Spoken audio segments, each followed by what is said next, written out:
We discuss a lot what happens behind the podium in the White House press briefing room, with Caroline Leavitt being Caroline Leavitt and being President terrible. Trump. You know, saying that a bunch of times. President Trump. And she's bad. But we haven't discussed much the drama that can happen on the other side of the podium between the reporters. Think about some of the new folks who are being brought in, and some who aren't even that new, to the briefing room, who are the most conspiratorial, right-wing, funky, MAGA, Trump, cheerleady. Imagine them being next to other journalists who do actual journalism. That could get strange. And it did. And I have a really interesting story to tell you. So the two characters here are John Fredericks, who is this fun-looking guy, John Fredericks, and he is a right-wing radio host. And then April Ryan, who's a legendary journalist. And the two of them got into a spat, but really it was just John Fredericks. April Ryan is sitting right next to him or behind him or something, right there, and he just starts trashing her. And so then she has to respond. Before telling you some of this story, The Spectator is the outlet that broke it. Listen to how they introduce this story. That's it. Yes, it's war. Forget Israel and Iran's back and forth. Ignore the tanks on Constitutional Avenue. The real conflict of the week was the heated briefing room scrap between two titans of radio, John Fredericks and April Ryan. Hey, Spectator, chill. Forget about Israel and Iran. Taylor Swift has a new drama. Ugh. But anyways, it all kicked off on Wednesday afternoon ahead of the press briefing when Trump-supporting call-in host Frederick sidled in and started airing his grievances about how the briefings used to work under the previous Trump administration. He was moaning about how he never got to ask questions due to the focus-pulling antics of Jim Acosta and April Ryan, who sources tell Cockburn he referred to as the woman from urban radio. Frederick said this while directly next to Ryan. Okay, so again, it's Fredericks sitting next to Ryan, and he goes, the lady from urban radio, and is annoyed that she, in the first term, not even now, but in the first term, would take questions away from his journalistic power and glory. And he's just a right-wing whack. So he was 2 inches away from me, April said. We weren't feet apart. He was right there, right behind me. Now, this builds to a really funny climax where she thinks of the best comeback. Ryan took issue with Frederick's carping and called him out. He was railing on reporters in there, and the room is made up of reporters. A lot of these people are reporters. And I'm sitting there and I'm just listening to him rail, and then he jumps on me. Not literally. I'm like, that would be crazy. That's the story. He just jumps. No, it's a verbal fight, not a physical fight. But there is a physical element to it that I'll get to. I'm like, I'm not the one. I'm saying to myself, I'm not the one. And I told him, mind your business and leave me out. Just leave me alone. Fair. Fredericks responded by mocking Ryan for her face mask. So she had a face mask on and said, nice mask. They have this obsession that if you ever wear a mask, you know that a mask can be helpful. This isn't just a COVID thing. Like if you're sick and you could, or you don't know if you're sick, but you want to be cautious. It's a good way to make sure you don't get your particles, your spit or spatter all over other people. A lot of other countries just do that when you get sick. It's just a nice thing. But Americans, I love America, but sometimes, man, we have weird parts of our culture. What, you want me to put a mask on like a queer? So I don't get my particles. I'll get my particles wherever I damn choose. So Frederick said to Ryan, he said, nice mask, as this escalated. And she replied with the best, April Ryan. This is so good. She thinks of on the spot, yeah, for your foul breath. So good. I was standing in between both of them. Somebody else recounted this and said, I can confirm his breath was ripe. This is backfiring on Fredericks. I don't know why you want to start something, Ryan told Fredericks. I'm here minding my own business over here. I don't give a damn about your political persuasion. Leave me out of your mouth. Your stinky, disgusting, garbage mouth. She didn't say those parts. I said that. But she did say, leave me out of your mouth. And then Frederick said, I see you're as pleasant as ever. Really? That's your comeback? She just destroyed you. And then Ryan replied, and baby, it works for me because it ain't working for you. You're complaining because my questions are better than yours, so shut it down. I'm a good journalist, a great journalist. So good. I'm loving this. I wish I could have had video of this. Frederick said, in response to April, he said, that mask just says it all. So then Ryan pulled down her face mask and repeated, I'm a great journalist. Can you hear it? Frederick said, yes, I can. Ryan said, everybody around me felt bad about it because I'm minding my business. He doesn't know me. If I would have stood there and not said anything, he thought he could bully me. But one thing you're not going to do is bully me, okay? He blamed me and Jim Acosta for not getting a question during the first Trump administration. Was it my fault that you didn't get a question yesterday? No, you're blaming little old me for you not getting the question. But what happened yesterday? I didn't block you from getting a question. I go in there and I do what I got to do. I come in there to do my job. I've been there a long time. I know some people. I don't know some people. I try to stay in my lane. I don't cause problems. I don't want to cause any problems. Just minding my business to do my work. And along the way, work happens. Even if I don't get called on, I still do my stories. I still break stories. Just, you can feel the contrast in rationality. Like April Ryan comes from real journalists, right? Who care about doing journalism and value and see this profoundness to what they're doing. And then you have Fredericks, John Fredericks.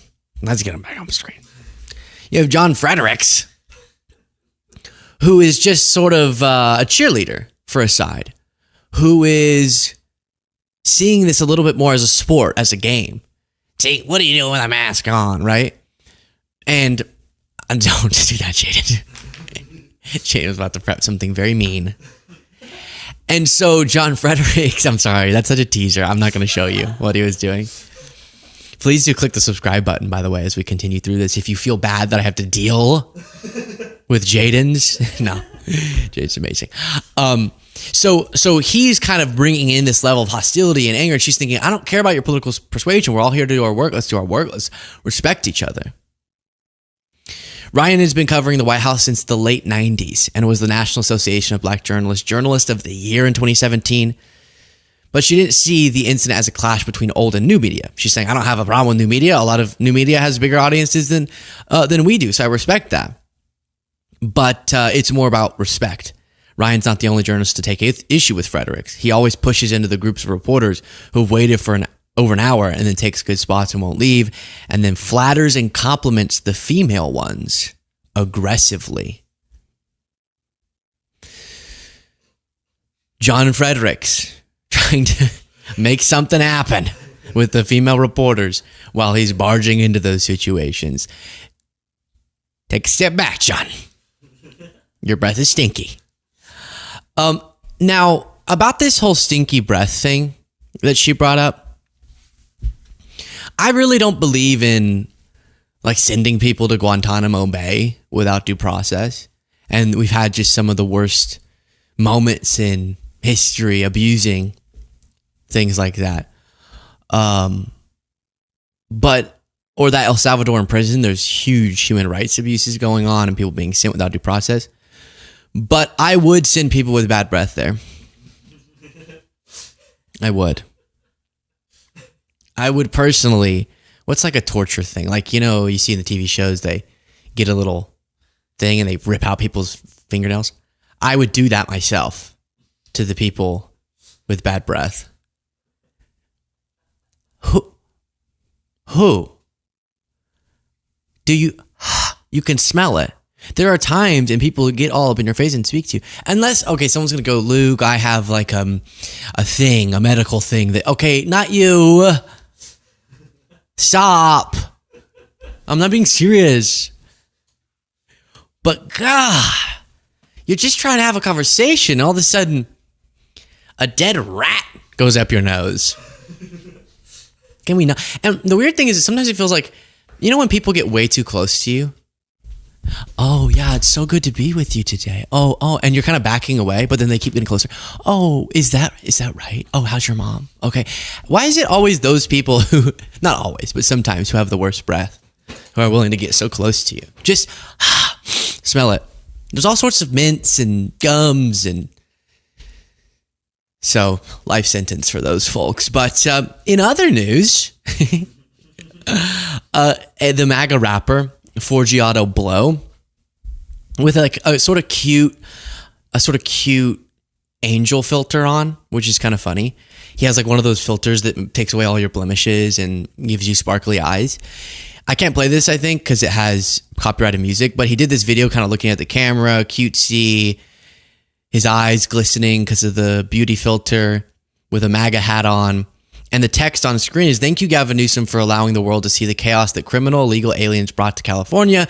The support for mass deportations just grew tenfold." Now, the interesting thing is he's wrong. Even Trump stopped supporting most of Trump's deportation plan because it's been going so terribly and ripping up our communities and economically damaging, and etc. And maybe we should prioritize the people we actually wouldn't want in the country, not just random people to juice up the numbers. Even Trump's coming to that conclusion. So Forgiato Blow, if you can imagine, is not having which shocks me that he's not having the most thoughtful political analysis. I usually go to Forgiato Blow for such takes, but he missed on this one. He missed on this one with his beauty filter. And in response, Gavin Newsom said, "Nice sparkling ceiling. You pay extra for that?" So not even addressing his critique. And remember, what Gavin Newsom keeps pointing out is California has real problems, of course. Oh my gosh, absolutely. But a lot of these folks will say, see, this is what happens when you let Democrats lead. There is crime. It is terrible. People kill each other. But then the people saying that are either defending or themselves leading states. Like we saw this with Sarah Huckabee Sanders, like Arkansas, that have astronomically higher homicide rates.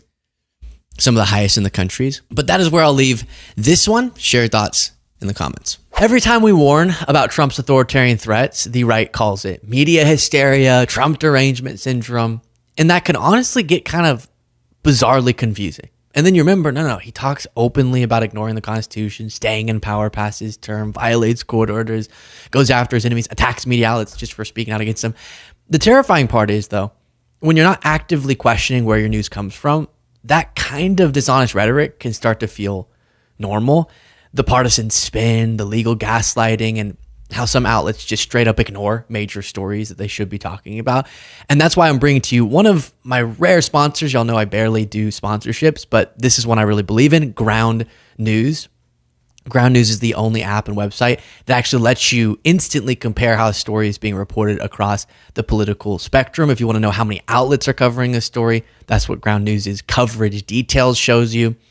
Curious who's spinning it and how, the bias distribution bar breaks it down across the political spectrum. If you're wondering what facts are missing, look at their headline comparisons. And genuinely, the contrast is shocking.